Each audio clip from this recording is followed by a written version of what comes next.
প্রবাসী ভাই বোনেরা কই আপনারা খবর রাখছেন নি? বাংলাদেশে তো প্রবাসীদের কিনা নতুন আইন তৈরি হয়েছে, জানেন কিছু? প্রবাসীরা ছুটিতে দেশে যাওয়ার পরে যদি 60 দিনের উপরে কেউ দেশে অবস্থান করে, তাহলে আমাদের ব্যবহার করা মোবাইলও রেজিস্ট্রেশন করতে হবে। কারণ আমরা যে তাদের বউদেরকে অন্য লোকের কাছে ভাড়া দিয়ে সেই ভাড়ার টাকা দিয়ে মোবাইল কিনছে, বুঝেন নাই? প্রবাসীদেরকে নিয়ে নাশকতা শুরু করছো মাদারবোর্ডেরা। প্রবাসীদের দুঃখ দুর্দশার দিকে তাকানোর খবর নাই, বাংলাদেশ এয়ারপোর্টে চুরি বন্ধ করার খবর নাই। উল্টো প্রবাসীদের বিরুদ্ধে আইন তৈরি করো। রেমিটেন্স তোমাদের পিছন দিয়ে ঢুকাই দিব মাদারবোর্ডেরা। প্রবাসীদের টাকা খাইতে তোমাদের এত মজা লাগে, প্রবাসীদের টাকা খাওয়ার এত স্বাদ কেড়ে। আমার সকল প্রবাসী ভাই বোনদের উদ্দেশ্যে বলতে চাই, যদি বাংলাদেশে এইসব আইন বাতিল করা না হয়, তাহলে কোনো প্রবাসী ভাই রেমিটেন্স পাঠাবেন না। আমরাও দেখবো এইসব মাদারবোর্ডেরা কি নিয়ে রাজনীতি করতে চায়, কি নিয়ে নাশকতা করে, কিভাবে তাদের ঘর চলে। কারণ আমাদের ইনকাম করা টাকা দিয়ে এইসব মাদারবোর্ডেরা সংসার চালায়, আবার আমাদের বিরুদ্ধে আইন প্রয়োগ করে।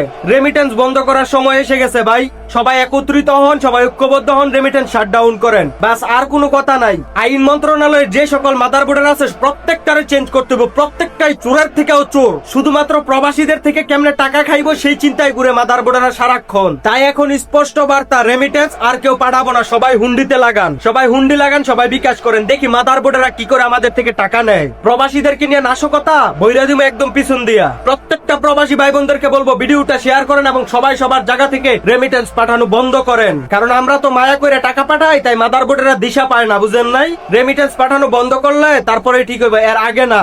তাই প্রত্যেকটা প্রবাসীকে আবারও বলি, রেমিটেন্স শাটডাউনের ডাক দেন। সবাই সবাই ঐক্যবদ্ধ হন। বহুত দেখছি, আর না ভাই, আর সহ্য হইব না। তারা কি আমাদেরকে প্রবাসীদের কি খেলনা পাইছে যে যেমনি ইচ্ছা তেমনি খেলবো আমাদেরকে নিয়ে? সবশেষে আরেকটা কথা বলে দেই, বাংলাদেশের আইন মন্ত্রণালয়ের উপদেষ্টা আসিফ নজরুল, সে হচ্ছে সব থেকে বড় মাদারবোর্ড। তার বিরুদ্ধে সবাই প্রতিবাদ গড়ে তুলুন। এই মাদারবোর্ডের কারণে প্রবাসীদেরকে কোনো সেবা দেওয়া হয় না, উল্টা প্রবাসীদের বিরুদ্ধে আইন প্রয়োগ করা হয়।